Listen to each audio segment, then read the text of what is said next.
traduzida para a sua linguagem, com Almir Cesar Filho.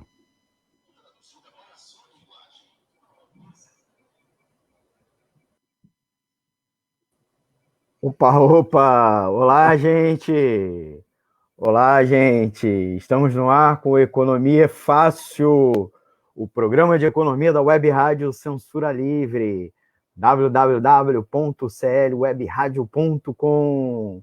Vou repetir para vocês que estão nos acompanhando pela live e também pela transmissão pelo nosso site www.clwebradio.com e também pelos aplicativos, aplicativo Radiosnet, que você pode baixar no seu smartphone, tablet, e também na sua Smart TV, e também o nosso aplicativo exclusivo da Web Rádio Censura Livre, que vocês podem ir lá na Play Store e baixar também para seu aparelho multifuncional. Então começa agora o Economia Fácil do dia 25 de junho de 2020. Você que está acompanhando a reprise ou também a retransmissão em algum outro horário, reapresentação em outro horário, essa é a edição do dia 25 de junho de 2020, é a edição estendida que está indo ao ar às 20 horas. Você já me conhece, sou o Almir Cesar Filho, sempre aqui à frente aqui do Economia Fácil, e conto aí com a ajuda sempre do Antônio de Pádua Figueiredo, lá no estúdio da Web Rádio Censura Livre, nos apoiando. Eu estou aqui na quarentena, a gente está entrando agora no ar, então a gente sempre dá uma estendidazinha para tudo ficar certinho, a retransmissão, o acompanhamento, né? Desejo a todos nossos ouvintes uma boa interação conosco. Como sempre aqui, o programa está aberto para participação, e quem estiver nos acompanhando, eu sempre peço, dá um like, compartilha e se inscreva. Se inscreva aqui na página do Facebook, que está fazendo a transmissão, mas também lá no YouTube, o canal do YouTube do Economia Fácil. Também tem o canal da Web Rádio Censura Livre, mas a gente sobe aqui quase que automaticamente para o canal do Economia Fácil. Então vai lá, se inscreva. Se você estiver agora assistindo, se inscreve, clica no sininho para receber as notificações e, é claro, né, gente, dá aquele like para fortalecer aqui o projeto e compartilhe para a gente vencer aí o problema dos algoritmos, alcançar mais pessoas, né? E mande sua pergunta, né? Sua crítica, sua sugestão aqui para o 21 998336490. Vou repetir, 21 998336490 é a edição de hoje, como, né, para a gente interagir aqui ao vivo, mas você pode mandar e numa próxima a gente comenta, a gente pega a pauta, sugestão de pauta para a próxima edição do programa, tá bom? Então, pode deixar suas dúvidas, suas críticas e sugestões, também deixando um comentário, tanto na página do Facebook, como lá no canal do YouTube. E como eu disse, não se esqueça de se inscrever no canal da Economia Fácil lá no YouTube, tá bom? Vocês já estão vendo aqui embaixo, passando, rodando aqui, o tema da edição de hoje. Foi um tema que a gente teve uma polêmica na equipe de produção aqui do programa. Qual era o principal tema econômico da semana, porque muita coisa acontecendo simultaneamente na economia, e o noticiário geral, que acaba tratando notícias econômicas, como também o noticiário, aqueles veículos de imprensa mais especializados também. Então tinha uma série de temas, e aí a gente resolveu separar esse. A gente entendeu que era o mais importante. Então eu estou pedindo aí o apoio de vocês, como sempre, interagindo aqui conosco, certo? Então, qual é o tema, né? Bolsas temem nova bolha mundial. Esse é o principal destaque da semana que a gente quer conversar com vocês aqui hoje, né? Então, peço aí a ajuda de vocês. Como sempre, estou pedindo aí para vocês compartilharem, fazendo aqui o meu tutorial aqui para mostrar para vocês no Facebook. Vai lá no Facebook, compartilha, se inscreva, dê um like. Eu estou falando isso porque essa semana eu fui procurado por umas pessoas, como é que eu faço para assistir ao vivo, né? Aí, lá, que na live no Facebook. Live no Facebook. Gente, não deixe de compartilhar aqui para fortalecer o projeto da Web Rádio Censura Livre, né? Aqui, ó, estou compartilhando, certo? E, é claro, vou compartilhar também no Facebook, do Facebook para o WhatsApp. Eu clico aqui, ó, no meu aplicativo, mais opções, vou lá, compartilho mais opções, vou aqui no WhatsApp, aqui, ó. Estou digitando aqui, estou mandando até para um grupo, certo? Mandei do Facebook para o WhatsApp, certo? Então, para outros amigos que estiverem aí, não estavam ligados na hora, né? Ou não estava lá no Facebook, poder acompanhar. E outra coisa, a gente também está fazendo live pelo canal do YouTube. Então, fica ligado lá, você vai receber a notificação, né? E vai acompanhar a gente, né? Antônio está lá no estúdio. Antônio, você me escuta? Queria que você desse aí um olá para os nossos ouvintes. Eu não sei se você está ocupado aí mexendo nas carrapetas. Estou na escuta, Almir. Bom programa. Um abraço aí para todos os ouvintes. Obrigado. Obrigado, Antônio. O Antônio também estava ajudando agora há pouco a Wellington, o programa Cinema Livre, que é outra dica aqui da Web Rádio Censura Livre. Né? Depois que eu terminar aqui o Economia é Fácil, vai lá e assiste a edição de hoje do programa da nossa amiga Wellington Macedo, que começa ao ar geralmente às 19 horas, né? Por volta disso, né? Como é programação ao vivo, a gente sempre tem umas dificuldadezinhas, 19, às vezes entra às 19h30, mas está sempre. E antes, nós tivemos o programa da Deise Alvarenga Entrevista, né? Que é um ótimo programa, né? Uma pauta positiva, buscando pessoas que ajudam a construir a cidade que é sede da Web Rádio Censura Livre, que é São Gonçalo, né? Que está lá o estúdio da Web Rádio, né? Não só São Gonçalo, como o entorno, né? Niterói e também a região metropolitana. Então, sempre entrevistando pessoas legais, ativistas do movimento, empreendedores sociais. Então, fica aí a dica para vocês acompanharem aqui na Web Rádio Censura Livre, www.clwebradio.com. O pessoal pode estar aqui, ó, pô, me tá enchendo linguiça. Não, eu estou divulgando os programas da emissora, não é só nossa aqui, temos outros programas para você curtir e aproveitar, tá bom? Nós vamos falar, evidentemente, do principal tema da semana, e eu ainda separei mais dois. Nós ainda vamos falar hoje sobre o auxílio emergencial, continua ou não, tem uma polêmica política entre a cúpula do governo, especialmente a equipe econômica e o Congresso Nacional, tá bom? Como também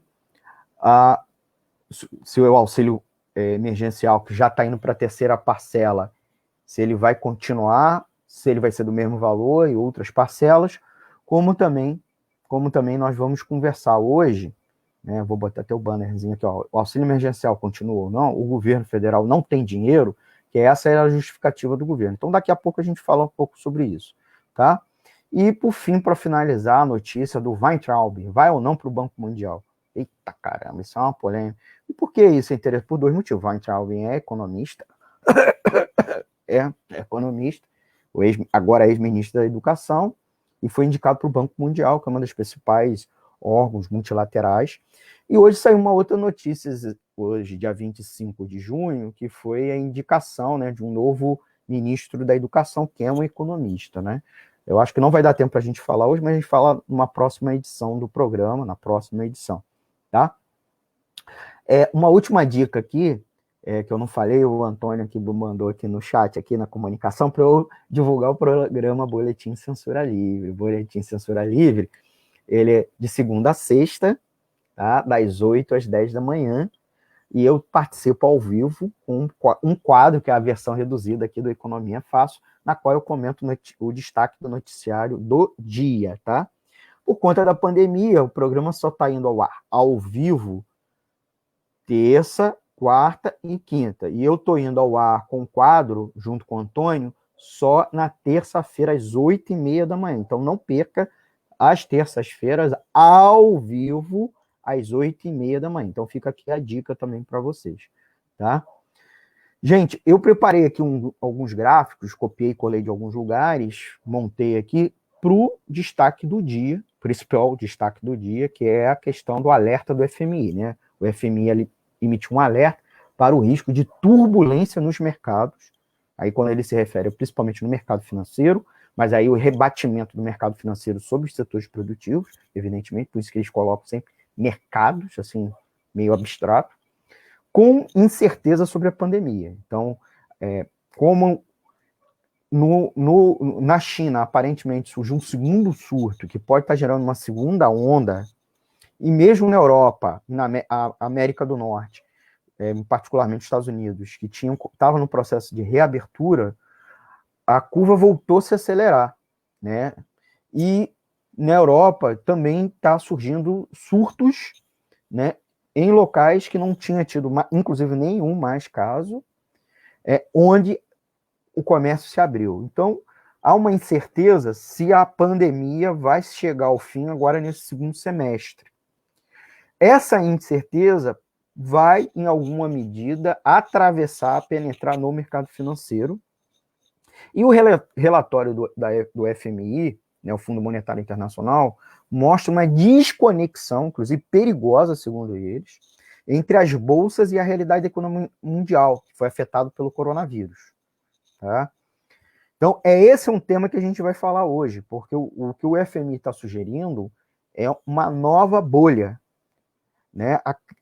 Nós passamos aí o mês de março, quando o surto, que já tinha virado praticamente uma epidemia na China, se transformou numa pandemia, né, uma epidemia no mundo todo, que o nome é pandemia, e a partir daí a gente começa a conversa de hoje nessa perspectiva, tá bom? Então, nós passamos a discutir nesse contexto o mundo, e o mercado financeiro reagiu imediatamente ao impacto, imediatamente o impacto da pandemia, com sucessivas baixas. No caso brasileiro, inclusive, no final, na reta final do mês de março, nós vivenciamos uma sucessão de circuit break, que é a interrupção na Bolsa de Valores, de uma hora para outra, quando o pregão cai para menos de 10%, né? O acumulado, né, naquele pregão, né, cai 10% em número de pontos, né? E isso se aconteceu em semanas sucessivas, e numa mesma semana aconteceu, inclusive, 2 vezes com ameaça. Teve uma outra semana com ameaça de 6 vezes chegar em circuit break, né? Uma vez aconteceu, 2 vezes aconteceu 2 circuit break no mesmo dia. De repente, essa situação se prolongou durante muitas semanas, baixas, e depois nós ficamos com uma situação de que, estranhamente, uma situação de recuperação. Começou-se a recuperar e a Bolsa começou a registrar altas. O próprio dólar, que tinha dado uma disparada, começou a baixar o valor do dólar. Nós vamos dizer que existe uma correlação, evidentemente, direta e uma indireta, e nós vamos tentar conversar aqui hoje. O Economia Fácil é um programa que sempre se pretende ser um programa para traduzir a economia na linguagem do trabalhador e da trabalhadora.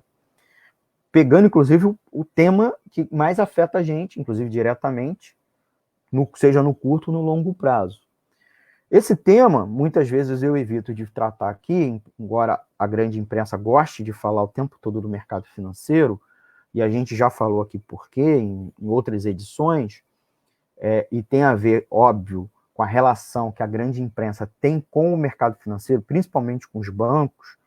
E aí eu vou abrir um parênteses e vou lembrar aqui, a gente já disse, grandes bancos são ou donos de veículos de comunicação, ou são os principais, são os principais anunciantes, e esses veículos de comunicação têm enormes dívidas com os bancos. Então, controlam os bancos. Os bancos controlam esses veículos de comunicação e, por sua vez, acabam, de certa maneira, controlando a pauta do noticiário, vinculado por esses veículos. Então, até na escolha dos especialistas, você pode ver, na hora de falar de economia, frequentemente você não ouve um economista falando.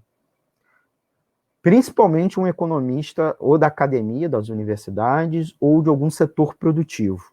Geralmente é ou o economista-chefe de um banco, ou um analista de risco, analista de investimento, certo? Sempre essas figuras que não são preparadas para analisar a situação da economia e fazer uma projeção. Então, eles fazem projeções que interessam a eles, porque eles, inclusive, geram expectativas e as pessoas seguem as expectativas. Então, é o que a gente muitas vezes chama em economia de profecias autorrealizáveis. O cara profetiza algo e esse algo só vai acontecer porque ele profetizou e as pessoas acreditam na profecia. Então, elas vão correr para executar essa profecia.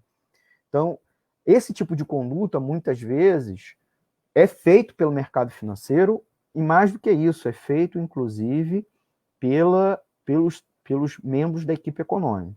A equipe econômica do governo Bolsonaro, mais do que algumas que antecederam, mas também não muito diferente, né, pelo menos do governo FHC para cá, mesmo o governo Lula e Dilma, e especialmente Temer, são equipes econômicas controladas por profissionais, compostas por profissionais vindos do mercado financeiro. Então, são altos executivos de banco, são ou mesmo banqueiros e ou acadêmicos que são professores de cursos para esse tipo de profissional.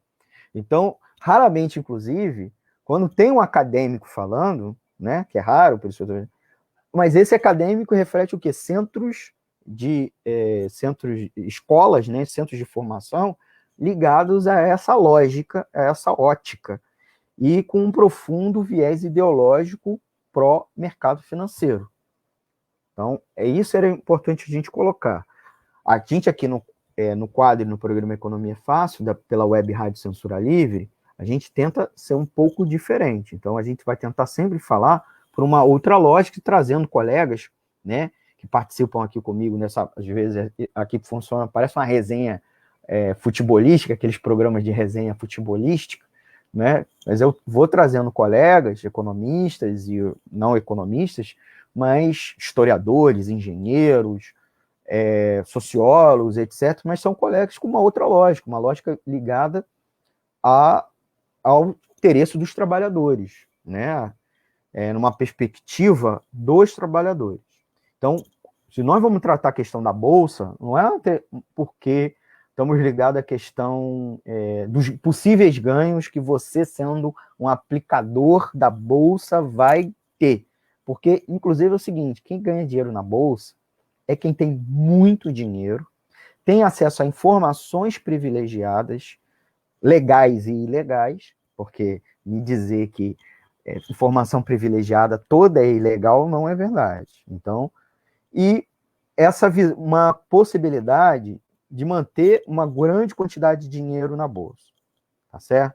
Então, a edição do programa de hoje, que você vai estar assistindo ao vivo ou depois, salva nas nossas páginas, é para você, inclusive, se proteger disso, tá? De se proteger desse discurso ideológico de poupança, de bolsa de valores, como uma poupança do trabalhador, da trabalhadora, especialmente de classe média alta, que consegue economizar alguma coisa para botar na bolsa de valores.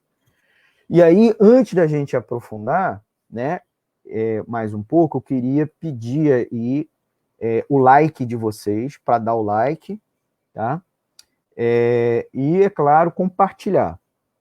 E, assim, a gente conseguiu registrar aqui alguns ouvintes, eu queria mandar um abraço para Primelo, para Perla Ian, para Leila Cardoso, para Maria da Luz Correia, Doraci da Silva Carneiro, Verônica Crespo, Priscila Spitz, Antônio Reg, Laércio Silva, William Azevedo, Roberto Chileno, Luiz Carlos e Regina Selle. Então, são alguns que estão entrando e saindo, né? Às vezes acompanham só depois, não acompanham a edição ao vivo, né? Então, a gente está mandando um abraço para eles por estarem... a gente conseguiu registrar, tem outras pessoas, fora as pessoas que estão nos ouvindo pelos aplicativos ou pelo site, né, que compõem toda a audiência aqui da Web Rádio Censura Livre. Então, antes de falar sobre... Tem que explicar, evidentemente, o que é Bolsa de Valores um pouco. A Bolsa de Valores é uma instituição do mercado financeiro, não é uma instituição pública, ela é uma empresa ou uma espécie de clube, né, que tem os filiados, os associados, na qual as corretoras e são ligadas a outras instituições, pode ser ligadas a banco, mas as corretoras colocam ali ações de empresas. O que são as ações de empresa? Como se fosse um pedaço da empresa, da titularidade da empresa, mas é muito diferente com isso, tem todo um debate jurídico e econômico sobre a natureza, se é exatamente um título de propriedade da empresa, mas é um título que permite a pessoa ter acesso ao lucro da empresa quando ele é distribuído, né? O chamado dividendo. Quando a empresa fecha seu balanço, verifica uma diferença positiva entre receita e despesa, e aí ele distribui isso para os seus acionistas. Os seus acionistas são, de certa maneira, seus investidores. Eles estão colocando, à medida que eles compram as ações, é como se eles estivessem colocando capital, né? Capital em dinheiro para ajudar a empresa a constituir patrimônio, e aí, por sua vez, você ganha esse pedaço da empresa. Só que você também ganha dinheiro, não só lá no final com o lucro de dividendo, mas também na compra e a venda do valor. Você compra esse valor mais baixo e tenta vender ele mais alto, porque as coisas com o tempo, empresas vão ganhando vulto, vão se valorizando, e aí você venderia essa ação na alta. Em alguns sentidos, você também acaba especulando, né? Comprando na baixa para vender na alta, né? E esse movimento é um movimento extremamente especulativo. E a especulação é da natureza das bolsas. Então, você leva a incerteza do investidor, né, da pessoa, para um espaço ao invés de contaminar toda a economia, que seriam as bolsas de valores. Nós estamos falando de empresa muito grande. Nós não estamos falando da padaria da esquina, nós não estamos falando da Dona Maria que costura, do seu Joaquim da sapataria, né, que são, inclusive, alguns dos principais geradores de riqueza do país, responsáveis por 80% da geração de empregos. Tá? Nós não estamos falando do Zé, que é hortelão, da Maria, nós não estamos falando isso, do grupo, uma pequena cooperativa, uma micro, pequena e média empresa. Nós estamos falando nem de grandes empresas, então estamos falando de empresas gigantescas, tá certo? Então, empresas gigantescas. O que acontece frequentemente, as crises econômicas, é que, como é um ambiente especulativo, ele sofre pressões muito maiores, e em muitos sentidos, as crises se manifestam primeiro no mercado financeiro. Não é que o mercado financeiro contamina o restante da produção. Muitos pensam assim, né? Eu, por exemplo, não comungo dessa lógica. Eu comungo da lógica que o mercado financeiro ele se antecipa. Então, é o primeiro sintoma de uma crise econômica antes de todas as outras que vão acontecer na sequência. E, em muitos casos, esse primeiro sintoma leva a que os agentes do mercado a tomar decisões ainda mais equivocadas e precipitando ou acelerando a crise, não intensificando ou ampliando, certo? Então, eles aceleram uma crise, tá? Podem até também, em alguma medida, intensificar, mas é um primeiro sintoma da crise. E uma crise obviamente, a queda da taxa de lucro das empresas, né? É a grande conexão, não necessariamente a causa. A causa a gente pode debater numa outra edição do programa, tá bom? Para não nos estender muito. A grande questão é que em toda situação de crise econômica, cai a bolsa. A bolsa cai. Por que isso? Porque o mercado passa a entender que aquelas empresas vão ter menos lucro. Se elas vão ter menos lucro, ou vão vender, vão produzir menos, ou vão ter menos faturamento, elas vão dividir, elas vão distribuir menos dividendos. Menos dividendos, as pessoas vão ter menos, vão receber menos retorno da sua ação. Então, aquela sua ação vai valer menos no tempo presente, se elas estão mirando que num tempo subsequente, lá para frente, esse valor, o que elas vão receber, então a rentabilidade dela vai cair. Então, é esse fenômeno que acontece na queda das bolsas de valores. Então, é muito importante a gente fazer essa explicação. Eu evito aqui de fazer isso, já fui perguntar, vamos fazer um programa sobre bolsa. Então, eu estou sempre adiando, porque tem toda uma explicação preliminar muito delicada a ser feita, né? E frequentemente, você, meu amigo, minha amiga ouvinte, deve ouvir todo tipo de explicação estapafúrdia sobre elas. E a gente não vai conseguir tratar tudo sobre bolsa hoje, até porque a gente não está discutindo bolsa de valores, etc. A gente quer discutir o quê? O alerta do FMI, que não se estende ao FMI, porque outros pesquisadores, outras entidades, organizações estão apontando um problema real, um problema que é um fato concreto, melhor dizendo, que é uma desconexão entre a economia real e a bolsa, né?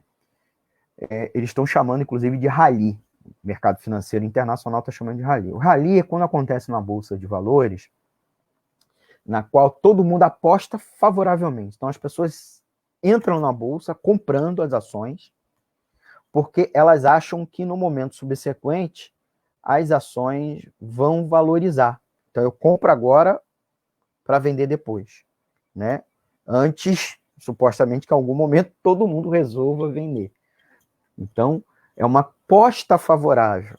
Por isso se chama rally. Igual um rally de carro, né?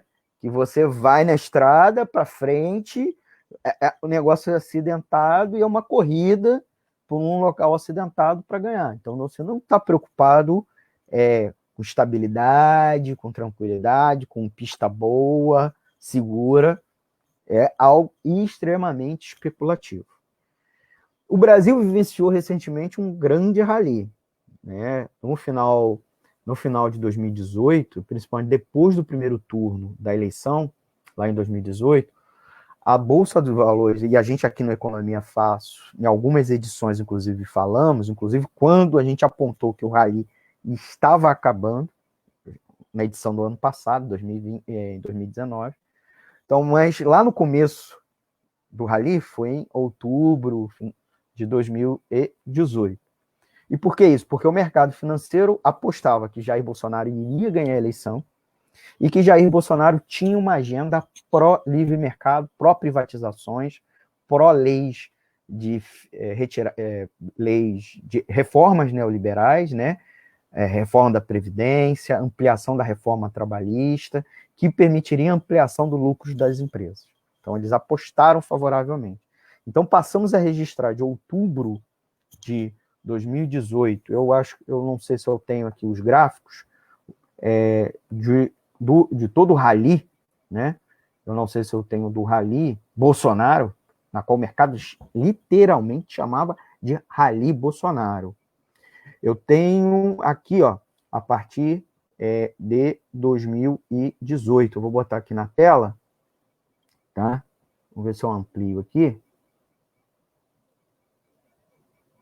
Então, vocês estão vendo. Já em 2019, eu não sei se vocês conseguem ver, aqui, ó, na qual a Bolsa acumulou crescimento, em janeiro mesmo de 2019, eu não estou com 2018, final de 2018, um frenesi, altas, depois das baixas que a Bolsa registrou em 2015, 2016, alguma recuperação em 2016. 2017, veio aquela porrada do escândalo do Wesley Batista em cima do Temer, então a Bolsa começou novamente a cair, e aí no final de 2018, você teve esse rally. E uma das coisas do rally é que todo mundo sabe que vai acabar, mesmo que diga, vai acontecer só mais para frente, só lá para frente. Não vai ser agora, não vai ser agora, não vai ser agora. E ficamos nisso de não era para agora, não era para agora, não era para agora. Mas foi, vai acabar em algum momento. E aí começou a registrar altas e também acumuladas, né? Porque um rally também não é tão estável assim, ele não é só para altas, altas, altas, altas. Houve quedas, houve altas. A partir... E antes disso, que eu quase me esquecendo, e é tão importante, totalmente desconectado da economia real. Guedes falava, ó, assim que enviarmos, se formos eleitos, vamos enviar o projeto da reforma da Previdência. Assim que for enviado, Bolsonaro vai ganhar, vai aumentar a confiança na economia, vai voltar a ter investimento, tanto de investidores nacionais quanto estrangeiros, e a economia vai voltar a crescer. As empresas vão registrar lucro. As reformas vão ser feitas, vão melhorar o clima da economia e vai voltar os investimentos. Nós vamos manter o ajuste fiscal, vai aumentar a confiança e vai voltar os investimentos.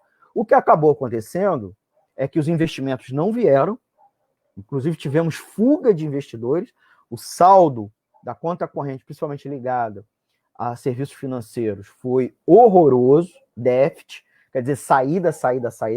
Não à toa, o fenômeno da alta do dólar ao longo do ano passado todo, mesmo com a alta da Bolsa, porque frequentemente há um fenômeno inverso entre Bolsa e dólar, e não aconteceu, aconteceria porque as pessoas fogem da Bolsa, correm para o dólar, ou vice-versa, e não aconteceu porque estava acontecendo um rally, investidores nacionais, não estrangeiros, investidores nacionais, especulando, inclusive com discurso de ações, a gente via muito, eu recebi um monte de anúncios de, não, invista agora, não sei o quê, fundo de investimento, vai ter a reforma da Previdência, mas os investidores internacionais saindo. E por que eles estavam saindo? Porque as empresas não estavam registrando lucro, estavam registrando lucros muito baixos, ou mesmo prejuízo, a economia estava muito mal, o desemprego ampliou ao longo do ano passado, o que já estava ruim ficou ainda pior, né? O governo fazia corte de gasto público, mas acabava registrando déficit, né, quando a arrecadação é menor do que o gasto, inclusive o governo esquecendo o que diz todo o manual de macroeconomia, que é a relação entre o gasto público e a própria arrecadação do poder público, esquece, porque o Guedes diz que estudou todas as recuperações, tem mestrado, não sei o que, em Harvard, mas parece que está usando os livros de macroeconomia para se limpar na hora que vai ao banheiro. E a equipe é toda de banqueiro, muitos não têm nem formação de economista, então nem aí também, porque o lance deles, eu já disse aqui, é ganhar dinheiro no mercado financeiro. O próprio Guedes é dono de fundos de investimento gigantescos, certo? Tá? Então, é isso que aconteceu ao longo de 2019. Um rally. Quando chegou lá para julho, agosto, nós avisamos aqui numa edição do programa, certo? Que o rally estava para acabar. E acabou. Não é à toa que a Bolsa começou a registrar altas cada vez menores. E aí o acumulado da curva fez assim, começou a envergar para baixo, certo? Então, como se fosse um carro, desacelerou, porque o rally começou a acabar, chegou ao fim, mesmo que não tenha chegado na linha de chegada para ganhar outro prêmio.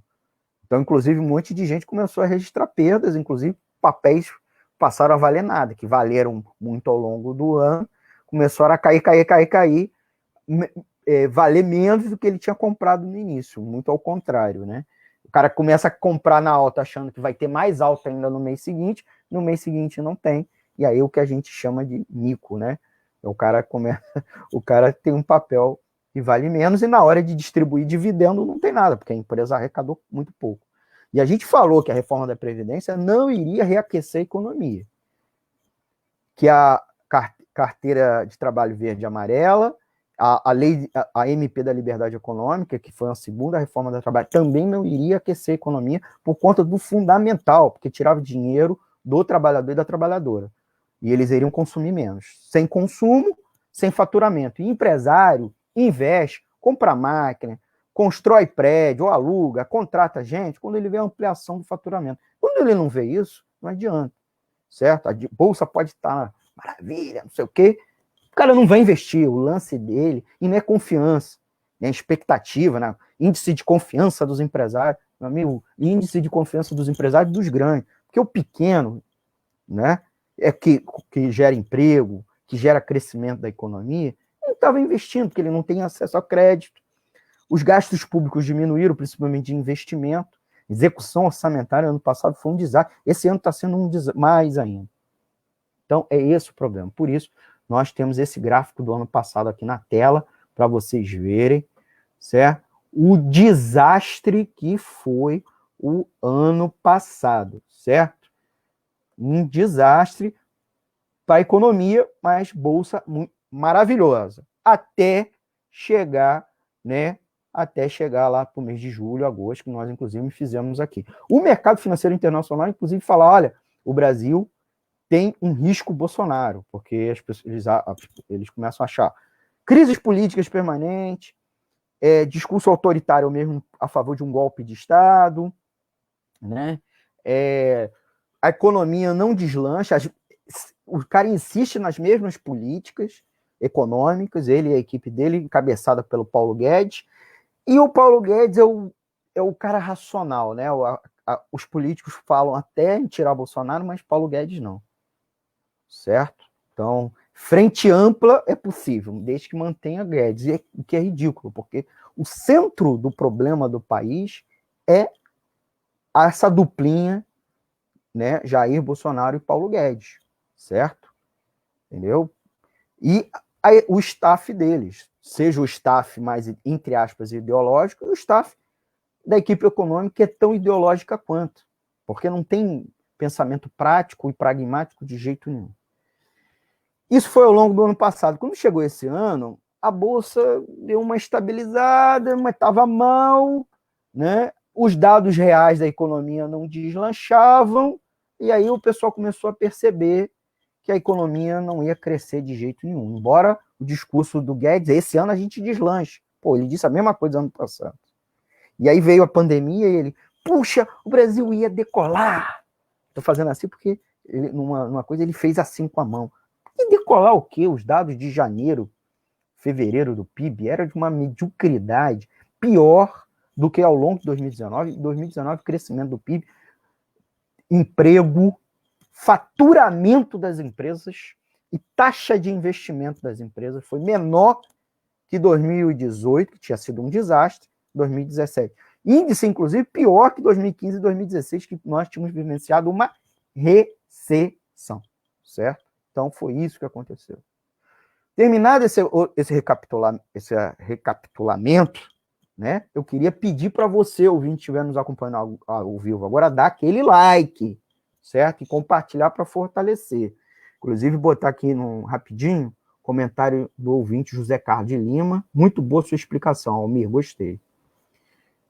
Queria fazer uma pergunta. Existe alguma fiscalização sobre as empresas da Bolsa? Tem desconfiança que a lavagem de dinheiro embutinha em certas empresas? Rapidinho, está aí um tema para uma próxima edição do programa. As bolsas são fiscalizadas, tem um órgão direto que chama CVM, tá? CVM, Comissão de Valores Mobiliários, é um órgão regulador das bolsas de valores e também, em alguma medida, pelo próprio Banco Central e também pelo próprio Ministério da Economia, tá bom? Lavam dinheiro nas bolsas? Sim, eu conheço várias histórias. Eu não trabalhei na Bolsa de Valores, mas fiz curso de bolsa na antiga Bolsa de Valores do Rio de Janeiro, que hoje é uma subsidiária da B3, né? A B3, cujo pregão de Bolsa de Valores é em São Paulo, tá bom? A B3 reuniu a Bolsa de Valores de São Paulo, a Bolsa de Mercadorias e a CETIP, tá? Que é uma bolsa de títulos públicos, né? Uma operadora de títulos e de operações de redesconto. Em resumo, aí a pergunta dele tem, mas fica para uma próxima edição. E aí, gente, bota umas perguntas sobre bolsa numa próxima. Vou fazer uma próxima edição sobre isso, tá bom? O José Carlos agradeceu. José Carlos, vamos fazer uma próxima edição aqui sobre bolsa, tá? Mas não é o alvo do programa de hoje, e eu já tenho que ir para... estamos indo já para a reta final do programa, e eu ainda tenho um monte de coisa para falar. Acho que não vai dar nem tempo, né? Vamos para o próximo slide aqui. Deixa eu ver. O que aconteceu? Nós tivemos essa desconexão está aqui. Deixa eu ver aqui. Desconexão que está acontecendo. Está acontecendo, inclusive notícia, eu copiei essa notícia aqui, que é um veículo de imprensa extremamente ligado ao mercado financeiro, então não sou eu falando, a partir de um relatório da Bolsa Americana, o índice S&P 500, que reúne as 500 principais bolsas, 500 principais ações da Bolsa de Nova York, e há uma desconexão entre margem de lucro e o valor, né, o preço da empresa na Bolsa. Uma desconexão total. Em vermelho, margem de lucro, certo? Tá? E o valor em branco está o valor das ações, né? Desconexão.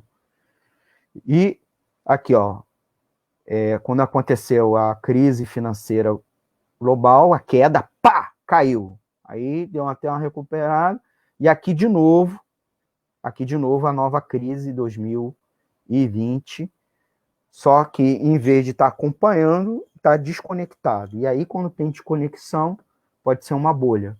Pluf! Conceito de bolha, por que isso? Bolha porque ela é grande, bonita, vigorosa, mas ela cai. Aqui, essa última aqui, permite, olha, como é que tá as bolsas. E não é um fenômeno só brasileiro, mundial. Por que isso? Tem uma nova tendência de alta, né? A gente, nas semanas de março até mais ou menos maio, registrou queda, algumas altinhas, e aí começou maio, junho, semana, recuperação. Recuperação alta. Por que está acontecendo?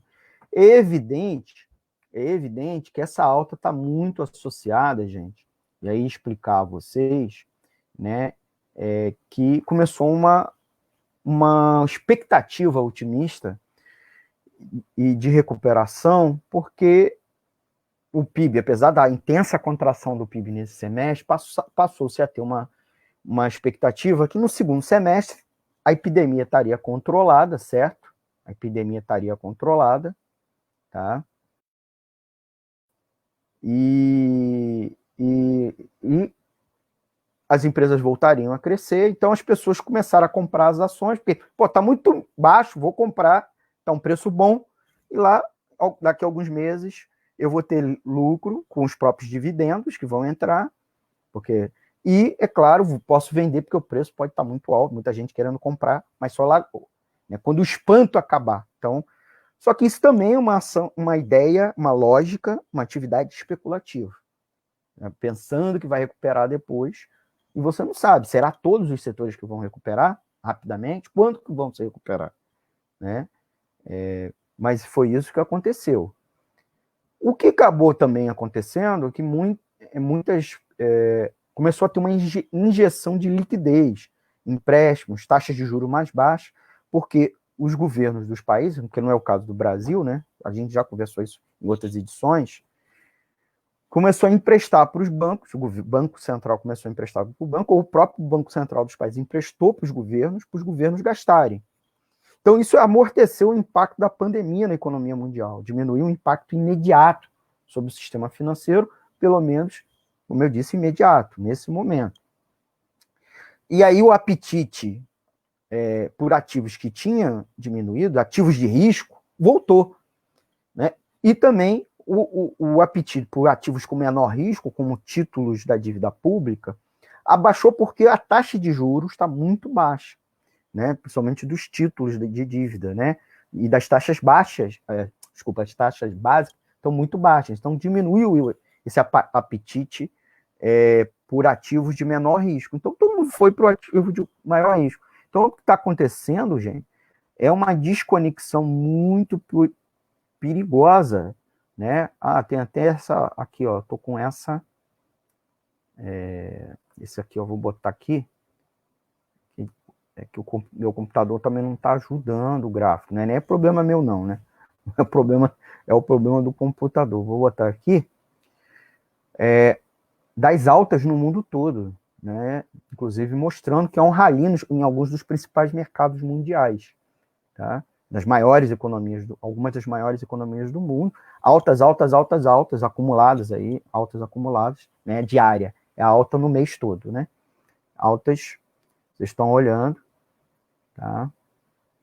E o que está acontecendo exatamente não é um fenômeno só brasileiro, é um fenômeno mundial. Na verdade, o fenômeno brasileiro está acontecendo como um rebatimento do fenômeno mundial. Até porque aqui, embora aqui as iniciativas do governo são muito frágeis, tá? Mas o mercado financeiro aqui é muito ideológico, que continua apoiando muito o Paulo Guedes. Então, mesmo que não se efetive o blá blá blá do governo, os caras apostam favoravelmente. E o mundo todo está tendo uma aposta favorável. Inclusive, o pessoal, como está pegando dinheiro lá fora, está barato, e botando aqui, inclusive nas bolsas. Até pela essa diferença. Só que isso não é um fenômeno, como eu disse, é um nacional, um fenômeno mundial. E assim, na história não é a primeira vez que acontece isso. Eu, para concluir essa parte, vou mostrar para vocês o que desastre nós estamos pela frente. Historicamente, não é a primeira vez que isso acontece, certo? Aqui o José Carlos está até colocando. Essa pandemia pode ser comparado com a depressão de 29, quando se quebrou mais de 1.000 bancos? Não sei a questão dos bancos, isso aí fica para um próximo debate, mas com certeza tem um fenômeno igual. Inclusive, a pandemia de gripe espanhola e o fim da Primeira Guerra Mundial foi seguido por uma crise econômica mundial, inclusive uma crise financeira. Tá aqui, ó, vou botar para vocês, né? Deixa eu tentar ampliar um pouco, tá? Esse gráfico aqui é o Dow Jones, que é o índice da Bolsa de Nova York, toda. Você mostrando 1917, aqui embaixo, 1918, e em 1917 aconteceu uma crise financeira, né? Nos Estados Unidos, a bolsa caiu, puf! Foi uma das grandes primeiras crises da bolsa do século XX, né? E caiu a bolsa, despencou, assim, a um patamar de muitos anos. Os Estados Unidos estava fora da Primeira Guerra Mundial e estava se beneficiando com isso, emprestando para todos os dois lados da guerra, claro, mais para um lado que o outro, exportando e ganhando dinheiro. Aí, de repente, se viu até forçado a entrar na guerra, e isso teve um impacto na economia. Em todo caso, houve uma queda. Eu não vou dizer que a queda foi por causa da entrada dos Estados Unidos na guerra. Até digo que é o inverso, certo? Mas não vamos entrar aqui em detalhe. O que aconteceu é que caiu a bolsa. Pá! Só que, passados os primeiros meses, todo mundo voltou a comprar, achando que a economia recuperou. A economia recuperou. Aí caiu de novo. Aí o pessoal esquece aquela queda, volta a comprar. De repente, cai, mas cai muito. Vocês estão vendo? Como caiu? Desesperadamente, a um patamar muito mais baixo. Quando a economia voltou a crescer, quando a bolsa voltou a crescer, voltou a um patamar muito mais baixo do que antes. Então as pessoas tiveram muito prejuízo. Isso tem um rebatimento na economia produtiva, porque à medida que os investidores estão olhando que a bolsa está mal, a bolsa funciona às vezes como termômetro. Então eu não vou investir aqui no mundo real, comprar máquinas, equipamentos, contratar pessoas. Isso aconteceu só uma vez? Não, aconteceu muitas vezes, certo? Lembrando aqui que 17 e 18 aconteceu a pandemia, né, da gripe espanhola. Vamos mais aqui para frente. Opa, deixa eu tirar aqui. Né? Então, eu tenho outros gráficos mostrando para vocês Se o computador ajeitar, que o problema é no aplicativo. Eu estou exibindo aqui as lâminas. Peço desculpa. Então, a gente tem o caso, mais de uma vez, tem um caso de uma crise de 1920, muito impactada aqui, ó. 1920, mesma coisa, ainda mais grave. Vocês estão vendo? Mais grave ainda, certo? Aquela crise, aquela primeira pancada, passa circuit break, quebra, todo mundo foge. Aí depois as pessoas começam a voltar, não, tá tudo bem, as ações estão baixas. Também, de novo. E aí, a famosa crise, a crise da década de 20 e a crise de 29, a crise de 29 foi a mesma coisa. Teve a queda em 29, depois nós tivemos repiques mais graves ainda em 30 e 31, muito similares, certo? O pessoal todo mundo acha que acabou o mundo. Aí começa a esquecer e, de novo, o problema muito grave, certo? Então, essa alta aqui na Bolsa agora são altas que estão assustando os especialistas mais cautelosos, aqueles que não vivem da especulação. E aí, gente, os dados mostram aqui, deixa eu ver, na próxima lâmina aqui, que eu já estou terminando o programa de hoje. Que as recuperações não foram em todos os setores. E aí mostrando exatamente essa questão. A recuperação não foi em todos os setores. E mostrando que uma parte dessa recuperação de agora, que a gente viu em maio e junho, é uma especulativa porque está muito calcada em quê? Nas expectativas que as empresas de saúde vão ganhar muito dinheiro. Não é que elas estão ganhando. E nem, de fato, é porque tem muitos custos de conversão. Você está produzindo um remédio para uma doença X e, de repente, tem que produzir remédio, equipamentos para esse fenômeno. Então, elas não estão tendo também tantos ganhos assim, não, certo? Agora, todos os outros, vocês vejam, principalmente turismo e petróleo, foram severamente afetados. Petróleo, inclusive, é uma referência, porque significa que a economia não está gastando seus recursos, não está consumindo para produzir. Então, gente, Bolsa de Valores está às vésperas de uma profunda crise econômica, certo? Uma crise financeira. E que vai refletir provavelmente o tamanho do rombo da economia mundial, porque já se fala, por exemplo, no caso do Brasil, que o Brasil deve ter um decrescimento de mais de 9%, 9,7%, quase 10%. Muito maior, isso é dado do FMI, muito maior do que o governo federal está falando, né? Porque o governo federal, como eu disse, fica tentando vender profecia autorrealizável, né? Como se o clima, as falas otimistas de Paulo Guedes, ao longo do tempo fossem se efetivar. É por isso que soa mentira, porque daqui a pouco não acontece, as previsões não se realizam, né? E aí fica até uma má ideia que os economistas são mentirosos, não é isso. Esses caras são mentirosos. Eles acham que as pessoas acreditando no que ele fala vai acontecer, entendeu? Só que não acontece. Essa é a diferença, por exemplo, de um remédio e um placebo. O cara te dá uma água com açúcar e diz, isso aqui é remédio, vai te curar. Aí você acredita, melhora. Mas quando é um remédio mesmo, remédio de verdade, você pode acreditar ou não que você vai se recuperar, certo? Agora, se você realmente acreditar, vai recuperar ainda melhor, certo? Então, esse é um problema. Então, soa que os economistas são mentirosos. Esses caras são mentirosos. Demais, eles estão vendendo um remédio errado. Eles estão, na verdade, te vendendo veneno. Por isso que a economia fica pior no momento subsequente. A economia brasileira está muito despreparada para o tamanho da crise que foi, diferentemente de outras economias. Porque nós precarizamos a relação trabalhista, fez com que os trabalhadores ficassem frágeis. E aí dependessem da renda emergencial. Então, na Europa, nos Estados Unidos, o governo está ajudando as empresas de várias formas, a gente aí pode discutir formas mais eficazes, se são formas keynesianas ou não, se são formas que beneficiam a patronal, mas em alguma medida também ajudam os trabalhadores.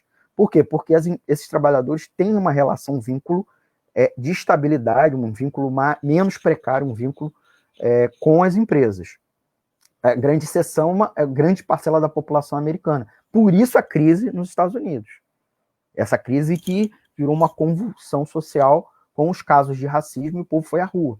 Né? Porque aí o caldo se misturou a um profundo desemprego, né, de uma hora para outra, porque veio a crise, as pessoas foram demitidas, diferente da Europa, as empresas não demitiram. Certo? E as empresas, mesmo as pequenas, não faliram. Aqui no Brasil, as empresas estão falindo. Aqui numa edição do Economia Fácil Reduzida, eu falei 40% dos restaurantes, dos empresários de restaurante, acham que não vão reabrir nunca mais. E 90% deles, mais de 90%, não conseguiram empréstimo do governo. Porque é outro problema. E eles são um setor que emprega muito a população. E outra coisa, não estão conseguindo trabalhar mesmo com o delivery, que é outra coisa. Então, as empresas são exploradas pelos bancos e pelos aplicativos de entrega. E aí eles acabam prejudicando seus empregadores, que vão fazer uma greve geral de entregadores no dia 1º de julho. Porque não tem direitos trabalhistas, recebem uma mixaria. Essas empresas cobram muito da gente, também cobram dos bares e restaurantes, e são empresas, muitas delas multinacionais ou ligadas a bancos, e estão se dando bem às nossas custas, tá certo? Então, e o governo, com a renda, instituiu a renda emergencial, eu vou concluir aqui, né? Instituiu as crises, o auxílio emergencial, de 3 parcelas, isso porque o Congresso Nacional correu atrás, porque o governo falou de boca e não enviou o projeto de lei, não organizou as contas para isso, agora diz que não vai prorrogar por falta de dinheiro, inclusive jogou uma armadilha para o Congresso Nacional, dizendo que se houver redução de salário de servidores, vai ter dinheiro, né? Óbvio que o Rodrigo Maia, que muitos defendem, que ele é um republicano, um democrata, para mim é ligado aos bancos, sem moral nenhuma, do ponto de vista da corrupção, como do ponto de vista dos interesses dos trabalhadores. E ele topou essa discussão, certo? Em vez de correr atrás de outras fontes, como taxar grandes fortunas, parar de pagar dívida pública, inclusive fazer uma auditoria, vamos limpar. Qualquer empresa faz auditoria nas suas contas, por que o governo não pode fazer um negócio desse? Ou simplesmente emitir dinheiro. Aí o que o governo fez algumas semanas atrás foi uma coisa impensável, que foi emitir títulos da dívida pública internacionais, quer dizer, gerar dívida externa. No momento que a economia mundial está ruim, está sem dinheiro, as pessoas estão sem dinheiro. Se vão comprar de maneira especulativa, gerando endividamento do governo, em vez de emitir moeda. Né? Intervir sobre os bancos, porque o governo emprestou 1,2 trilhões de reais para os bancos, para eles emprestarem para as empresas e para as pessoas, para os empreendedores. Eles não estão fazendo isso, certo? Então, o governo tem dinheiro. Inclusive, teve seminário no Congresso Nacional, organizado aí por frentes parlamentares, na qual especialistas foram catar. Gente, e o auxílio emergencial, ele gira a economia de tal forma que o governo acaba arrecadando, certo? O governo acaba arrecadando. Então, uma parte, se não até mais, volta para o governo. Então, o governo consegue se financiar por esse efeito, né? Cobrindo eventual rombo. Então, isso era uma das coisas que a gente queria falar hoje, né?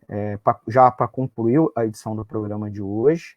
Tá? Então, o auxílio emergencial não se sabe se continua, o governo diz que não tem dinheiro. Tem dinheiro, certo? E os movimentos sindicais, até empresários, estão pressionando o governo para pagar. Mas o governo está com essa chantagem de fazer reforma, nós discutimos na edição passada do programa. Vai, Trauber, vai para o Banco Mundial? Ih, rapaz, esse era um tema para o programa de hoje, mas vamos deixar para o programa que vem, certo? Porque os funcionários fizeram um abaixo-assinado, uma campanha, inclusive procuraram a comissão de ética do banco, da entidade, acusando o Weintraub de racismo, todas aquelas declarações, inclusive contra a China, que ele fez. Fica para um próximo programa, né? A gente já avançou muito do horário. Eu queria agradecer vocês pela audiência, tá? Queria registrar aqui algumas últimas participações. Mandar um abraço para quem, deixa eu ver aqui, para o Cidinho de São SG, para o Marcelo Oliveira, para a Sônia Oliveira, para a Roseli Arruda, o João Portuga, o Cristino Silva Tavares, Wilson Guedes, a Deise Alvarenga, Deise, abraço, colega aqui da Web Rádio Censura Livre, Simone Nascimento, Felipe Moretti, Gessé Luz, Marina Morena, Ivo Queiroz, Reginaldo Papel, Genilza Silva, Odila Cruz, Luiz Bernardi, Elisângela Costa, Cleonice da Conceição Araújo, são pessoas que a gente está mandando o nosso alô. O Luiz Carlos botou aqui mais 2 comentários, queria agradecer ele que foi bem interativo hoje, tá?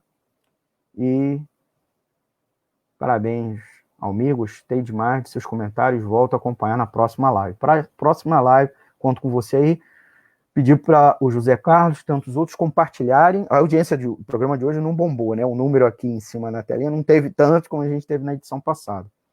Mas tenho certeza que depois, até pelo tema, o pessoal vai se interessar muito lá no canal do Fácil, no YouTube. Essa audiência vai ficar bem, bem alta. E também tem muita gente que acompanha pelos aplicativos e pelo site. Então, mandar um abraço para esse pessoal todo que está acompanhando.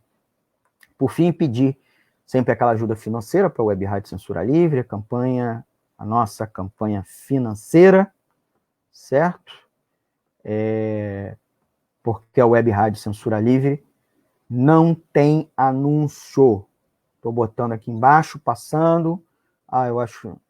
Então, colabore com qualquer quantia na conta corrente, Banco Bradesco, agência 6.666, conta corrente 5.602-2, CNPJ, para quem precisar, é o 32 954 696 001-81. É a conta corrente do CNPJ da Web Rádio Censura Livre, certo? Então, ajude, né, com a campanha financeira e, é claro, plataforma Apoie-se. Nós temos aí a forma, vou botar até bem grandão aqui, tá? Vai lá na plataforma Apoie-se, www.apoia.c, com S, né? /CL Web Rádio. CL Web Rádio. Qualquer quantia, cartão de crédito, débito, boleto, transferência bancária, ajude a manter a programação no ar, programação independente, não recebe dinheiro de partidos, não recebe dinheiro de empresários, só de trabalhador para trabalhador, trabalhador pessoa física, entidade de classe, etc. Ajude a manter esse programa e a programação no ar, tá bom? O Antônio me viu aqui. Ele falou, olha, também tem muita gente acompanhando, não parece, evidentemente, né? Eu só quis falar aqui. O pessoal do Plantão de Notícias, o portal Plantão de Notícias também está nos acompanhando. Então é isso, tem muita gente nos acompanhando, né? Que a gente não consegue registrar ali no olhinho que está aqui em cima. Peraí, deixa eu... Tá bom. Então, encerrar aqui o programa de hoje. Queria agradecer a vocês. Sugira aí a pauta da próxima edição, tá? A gente vai começar a botar a pauta mais cedo. A gente está só colocando no dia que vai ao ar, tá? A edição de hoje não teve convidados, não teve participantes, mas uma próxima vai ter. A gente fez uma edição mais didática e menos polêmica, né? Porque aí tinha que explicar a questão da bolsa, como funciona. Numa próxima edição, a gente vai discutir mais aí sobre crises financeiras aqui no programa. E aí, vocês estão convidados a acompanhar aqui na Web Rádio Censura Livre, www.clwebradio.com.